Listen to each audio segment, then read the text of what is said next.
Headline: MicroStrategy Wannabes and the Return of mNAV Mania, published at 11:30 a.m. UTC, May 1, 2025.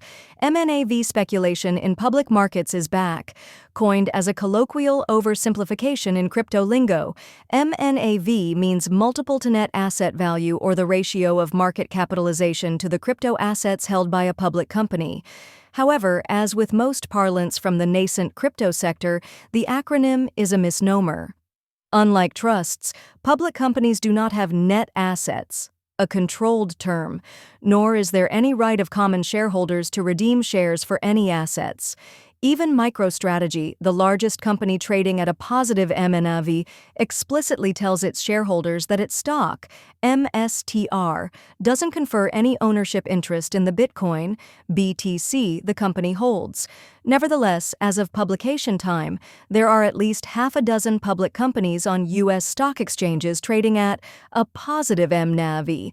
Investing exuberance for MicroStrategy peaked on November 20, 2024, when investors paid more than a 3.4 mNAV. Nowadays, its mNAV ratio has declined to 2. Still quite impressive. An mNAV of 2 means that investors are paying double as much for MSTR as they could otherwise pay to simply acquire BTC outright. MSTR investors overpay because they believe Michael Saylor will find ways to expand that multiple or accrete BTC on a fully diluted basis into the future. Other companies are trading at far more generous multiples, overpaying for crypto.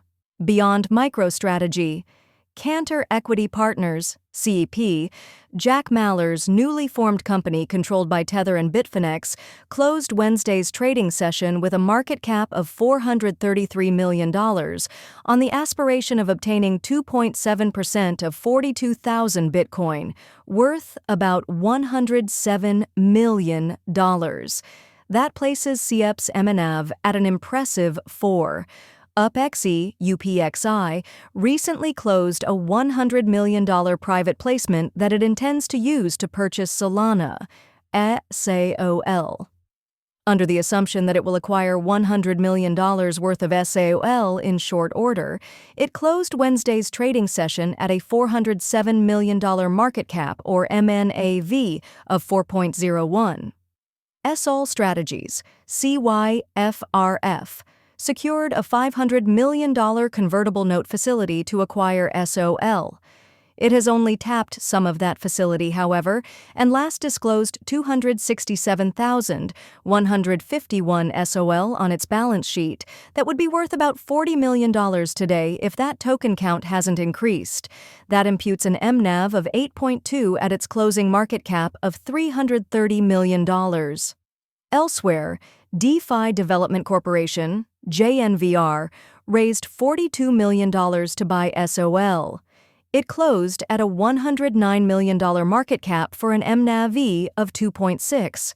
Meanwhile, Metaplanet, MTPLF, holds 5,000 BTC worth $474 million, yet closed for trading Wednesday at a $1.3 billion market cap, placing its mNAV at 2.7.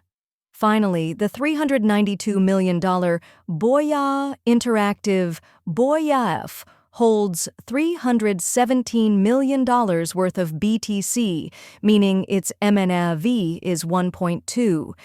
As the examples above illustrate, mNAV is a simplistic valuation that ignores debt, business obligations, and a host of other factors that should influence a reasonable investment decision.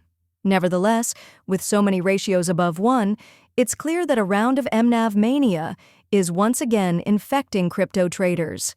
This recording is AI generated. Get more crypto news at protos.com.